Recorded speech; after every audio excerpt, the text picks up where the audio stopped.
Every day, the Fat Controller came to the station to catch his train. "Hello," he always said to Thomas. "Remember, don't be impatient, Thomas.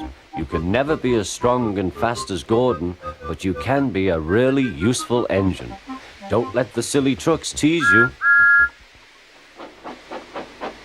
There were lots of trucks, and Thomas worked very hard pushing and pulling them into place. There was also a small coach and two strange things his driver called cranes. "That's the breakdown train," he told Thomas. "The cranes are for lifting heavy things like engines and coaches and trucks." One day, Thomas was in the yard. Suddenly, he heard an engine whistling. "Help! Help!" A goods train came rushing through much too fast. The engine was James, and he was frightened. His brake blocks were on fire. They're pushing me," he panted. On, laughed the trucks. Still whistling, "Help! Help!" Poor James disappeared. "I'd like to teach those trucks a lesson," said Thomas the Tank Engine. Soon came the alarm. "James is off the line! The breakdown train! Quickly!" Thomas was coupled on, and off they went.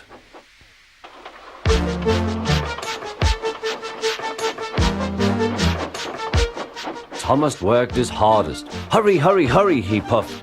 He wasn't pretending to be like Gordon. He really meant it. "Bother those trucks and their tricks. I hope poor James isn't hurt."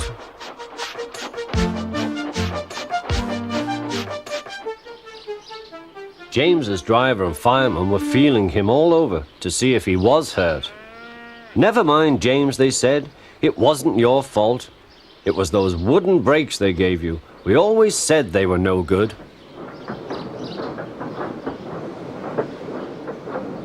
Thomas pushed the breakdown train alongside. Then he pulled the unhurt trucks out of the way. Oh dear, they groaned. Serves you right, puffed Thomas. He was hard at work, puffing backwards and forwards all afternoon. This'll teach you a lesson, he told the trucks. And they answered, yes it will.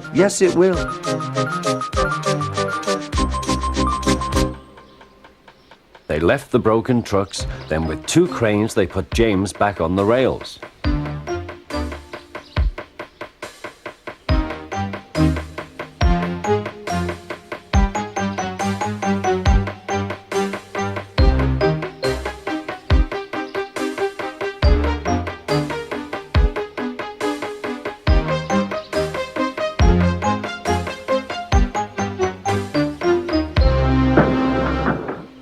He tried to move, but he couldn't, so Thomas helped him back to the shed.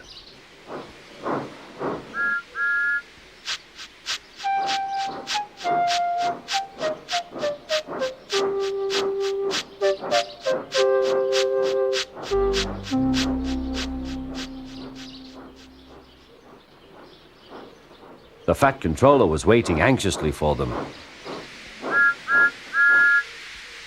"Well, Thomas," he said, "I've heard all about it and I'm very pleased with you. You're a really useful engine. James shall have some proper brakes and a new coat of paint, and you shall have a branch line all to yourself." "Oh, thank you, sir," said Thomas.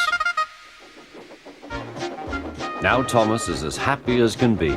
He has a branch line and two coaches called Annie and Clarabelle. He puffs proudly backwards and forwards with them all day.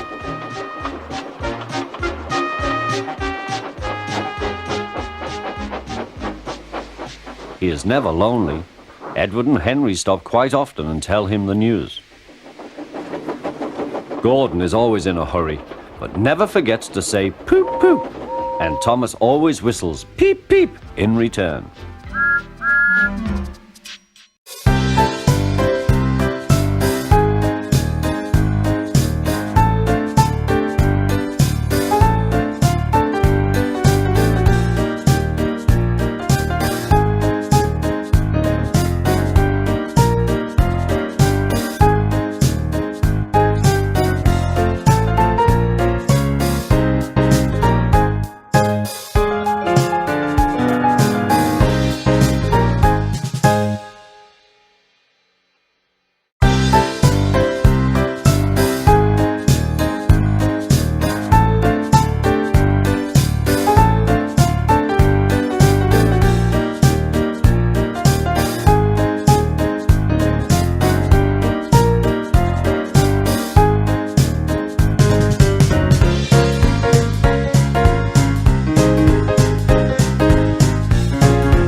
James was enjoying his life on the island of Sodor, but he still had a lot to learn.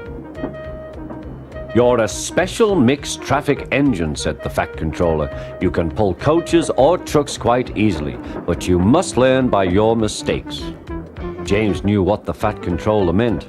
He could well remember that dreadful accident on his first day. "Be careful with the coaches, James," said Edward. "They don't like being bumped."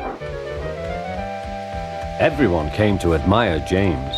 "I'm a really splendid engine," he thought, and suddenly let off steam. A shower of water fell on the Fat Controller's nice new top hat.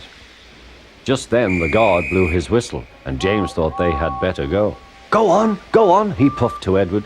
Don't push," replied Edward. The coaches were grumbling too. Don't go so fast! But James didn't listen.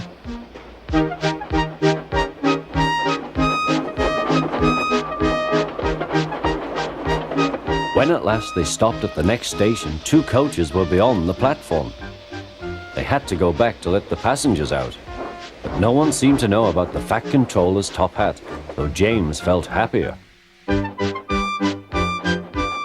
Presently they came to the station where Thomas was waiting with his 2 coaches. "Hello, James," said Thomas. "Feeling better?" "That's right."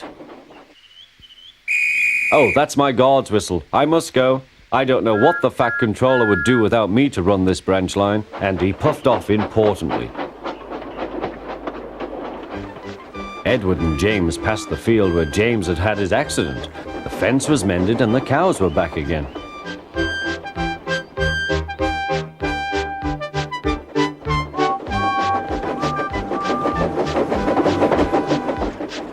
They ended their journey and rested before setting off for home.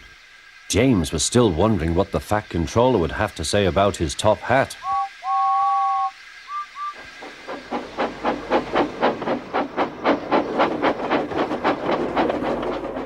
Next morning, the Fat Controller spoke severely to him. "If you can't behave, I shall take away your red coat and have you painted blue." James didn't like that at all. He was very rough with the grumbling coaches as he brought them to the platform. "Don't talk, come on," he called to them. "Gordon never has to fetch his own coaches," he thought to himself, "and he's only painted blue." To make James even more cross, this time no one came near him. "I'll show them," he thought. "They think Gordon is the only engine who can pull coaches."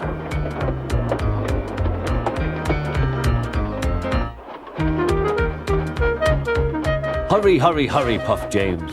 You're going too fast, replied the coaches. James laughed and tried to go faster, but the coaches wouldn't let him. "We're going to stop," they said. "We're going to stop."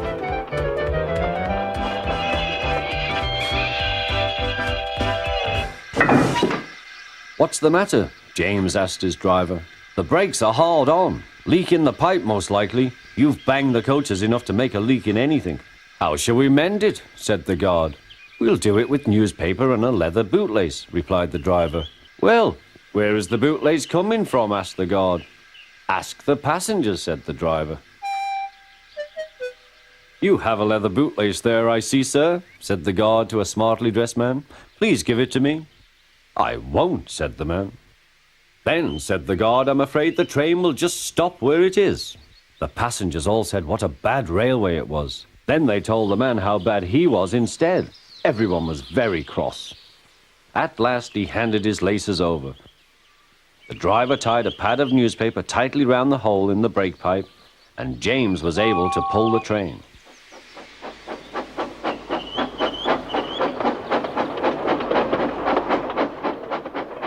But he was a sadder and wiser James, and took care never to bump coaches again.